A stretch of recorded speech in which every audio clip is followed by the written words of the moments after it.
welcome back to CBC, welcome back to Chelsea Bola Channel. Happy weekend buat teman-teman semua. Jumpa lagi di episode ke-58 di channel CBC kali ini. Jadi gimana teman-teman? Setelah menyaksikan video preview dari West Ham lawan Chelsea dari channel CBC yang kemarin, apakah teman-teman ini optimis akan menang atau seri ini ya teman-teman? Nah, buat teman-teman yang ketinggalan dari channel CBC yang kemarin, dapat klik link di atas ya untuk menonton preview antar West Ham lawan Chelsea yang CBC telah memberikan update kemarin ya.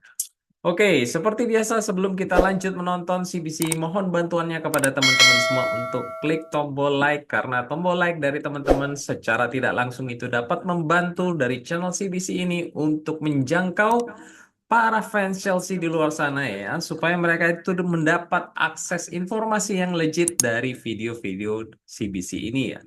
Tidak lupa CBC mau ngingetin untuk klik tombol subscribe juga, karena like dan subscribe itu gratis ya teman-teman. Oke, di episode ke-58 kali ini kita akan membahas update news seputar Chelsea Football Club. Kita langsung saja mulai dikutip dari Gabriel Mirkotti dalam ESPN FC berkata seperti ini. 4 pemain Chelsea yang paling berbakat secara teknis, hanya kemampuan teknisnya saja. Apapun perintah yang Anda mau untuk mereka lakukan, apapun urutannya, bagi saya adalah Cole Palmer, Joe Felix, Christopher Nkunku, dan Jadon Sancho. Dari keempatnya, hanya satu pemain yang menjadi starter. Hal ini adalah disfungsi untuk membangun tim yang sangat aneh. Ya, see, ya, you can see ya, teman-teman, bahwa apa yang CBC bilang kemarin itu, bahwa kita ini punya talenta pemain yang sangat luar biasa ya. Dan mereka itu fit semua ya kondisinya. Herannya ini, mengapa dari keempat pemain tersebut itu hanya diturunkan satu sebagai striker ya, starters yaitu Cole Palmer ya. It doesn't make sense ya. CBC sudah bilang berkali-kali kita itu tidak efektif menurunkan Enzo Fernandez sebagai pemain nomor 8 karena di situ itu posisi naturalnya itu bukan di situ gitu ya. Dia itu benar-benar aneh kalau misalnya ditempatkan posisi nomor 8. Jadi CBC ini bimbang atau bingung apa yang dipikirkan oleh Enzo Maresca ini dengan memaksakan Enzo Fernandez itu bermain out of his position ya. Sedangkan kita itu punya pemain natural nomor 8 yang bertalenta, itu justru dicadangkan ya teman-teman. Kalau kita flashback ke belakang ya, alasan Chelsea membeli Enzo Fernandez ini adalah karena owner dari kita itu kesengsem atas permainan Enzo Fernandez di Argentina, yaitu di mana dia itu berhasil menjadi jantung permainan ya dari pemain tengah dari Argentina, sehingga mereka itu berhasil merebut Piala Dunia di tahun 2022 ya. Nah, begitu dibeli oleh Chelsea, malah kita itu menempatkannya dia itu di out of position. Hasilnya ya kita bisa lihat ya. Di winger kiri kita itu jadi kartu mati karena tidak ada suplai bola dari sisi attacking atau posisi nomor 8 yaitu di sebelah kiri karena Palmer di sebelah kanan. Karena Enzo Fernandez ini bermain lebih ke belakang gitu loh. Sedangkan Cole Palmer itu cenderung bermain di sisi sebelah kanan dari sisi lapangan ya teman-teman. Defensive midfielder kita juga berantakan karena Enzo ini posisinya itu di nomor 8 sehingga sering terlambat turun. Alhasil kita hanya menang ugly win kemarin saat melawan Bournemouth. Karena Cucurella itu dipasang sebagai nomor 8, unbelievable. Dan terlihat lemahnya lini tengah kita saat melawan Crystal Palace dan Manchester City. Nah, inilah yang CBC maksud ya. Mengapa kita itu tidak mencoba memaksimalkan talenta pemain berpangkat kita yang ada di bench ya. Sehingga entah mengapa ini kita cenderung memaksakan Disasi, Madueke, dan Jackson untuk bermain lagi dan lagi dan lagi. Kita tahu ini, Caicedo ini bisa bermain sebagai inverted right back saat di Brighton. Nah, mengapa kita itu malah memaksakan Disasi untuk bermain di posisi situ? Ya, pada saat Gusto dan juga Reece James ini cedera. Kemudian orang-orang semua itu tahu ya kualitasnya Felix, kualitasnya Sancho, kualitasnya Nkunku, bahkan Pedro Neto pun itu orang-orang sudah tahu bagaimana performancenya saat di Wolves ya teman. Nah, pertanyaannya, kenapa kita itu tetap mempertahankan Madueke dan Jackson yang terus diberikan kesempatan meski mereka ini tidak perform? Jadi mungkin ada yang bilang Madueka kan cetak cetak hat-trick ya. Kemudian Jackson itu mencetak 2 gol dari 4 pertandingan di Liga Inggris. Oke, sekarang pertanyaannya kita balik ya. Berapa peluang yang terbuang oleh mereka berdua?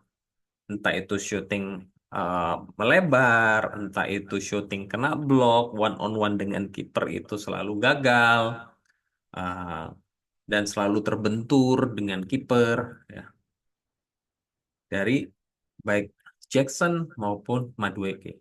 Dan apakah para pemain ini sudah diberikan kesempatan seperti Nkunku, kemudian Pedro Neto, kemudian Felix, diberikan kesempatan yang sama? Apakah sudah terjadi? Ya, karena kita semua tahu ini, mereka berdua ini turun di 5 match ya, sejauh ini dari 4 pertandingan di Liga Inggris dan 1 pertandingan di Conference League melawan Servette. Kalau tidak salah pada saat match di leg kedua ya, dan itu pun kalah. Oke, jadi gimana? Kita ini mau menjudge seseorang kalau kita itu tidak pernah memberikan kesempatan kepada mereka, ya.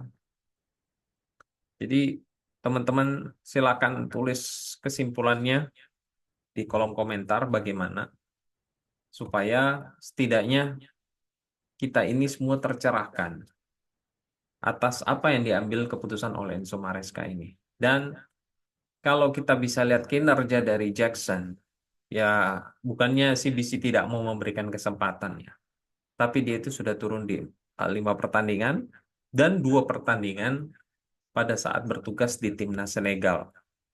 Dan coba cek teman-teman, saat dia bermain di timnas Senegal, 2 kali turun sebagai starter dan tidak sama sekali mencetak gol.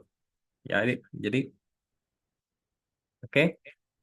Next, dikutip dari Ben Jacobs, Chelsea mengkonfirmasi Romeo Lavia dan Malo Gusto kembali menjalani latihan yang dimodifikasi untuk melanjutkan pemulihan dari cedera. Tidak ada kemungkinan kedua pemain ini akan kembali dalam waktu yang dekat. Ya, seperti yang CBC sampaikan pada preview kemarin, tidak ada Malo Gusto ataupun Lavia pada prediksi line up yang CBC sampaikan ya. Karena kedua pemain ini sepertinya belum siap dalam match besok, malam nanti, mengingat baru kembali berlatih ya dengan sesi yang dimodifikasi, bukan berlatih secara reguler bersama rekan-rekan tim utama lainnya, sehingga mereka berdua ini terlihat di bench pun ini kecil kemungkinannya ya teman-teman. Kemungkinan besar kedua pemain ini baru dapat turun saat menjadi pemain pengganti atau bermain setengah babak pada saat hari Rabu tanggal 25 di match Carabao Cup melawan uh, Barrow. Oke, ada kabar baik, maka sebaliknya ada kabar buruk juga. Aduh, dikutip dari Andy Dilo, Reece James mengalami penundaan untuk kembali bermain kepada Chelsea. Orang dalam menegaskan tidak ada kemunduran atau cedera baru pada otot yang terkena dampak. Hanya saja area yang terkena dampak itu belum pulih secepat yang diharapkan. Oh man, ya. Jadi sepertinya cedera yang di awalnya itu diperkirakan itu sangat ringan ya, sehingga di pertengahan September kemungkinan akan dapat turun. Kenyataannya tidak demikian ya, karena diperkirakan cederanya ini cukup berat ya guys. Jadi eh, kemungkinan Chris James itu mungkin akan turun di eh, pertengahan atau di akhir Oktober ya.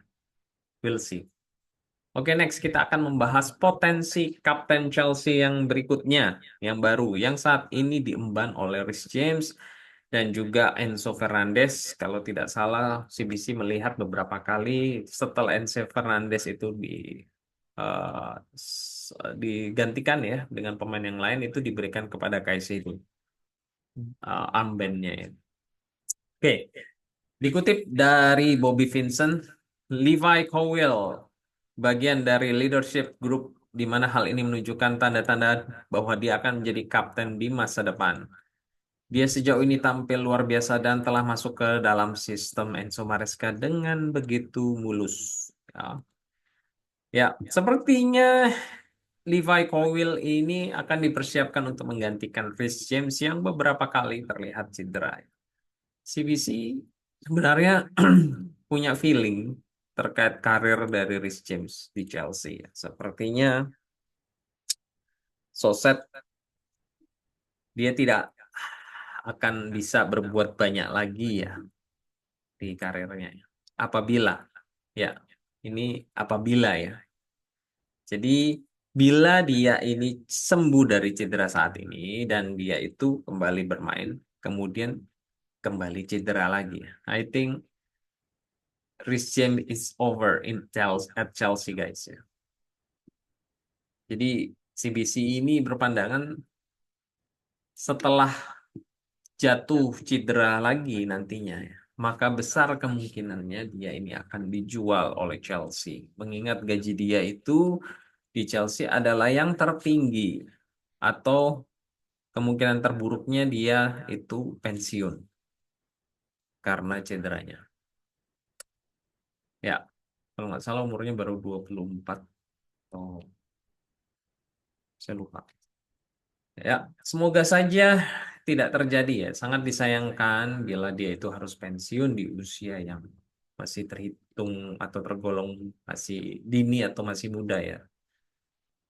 Bila kita lihat hal itu dapat kemungkinan terjadi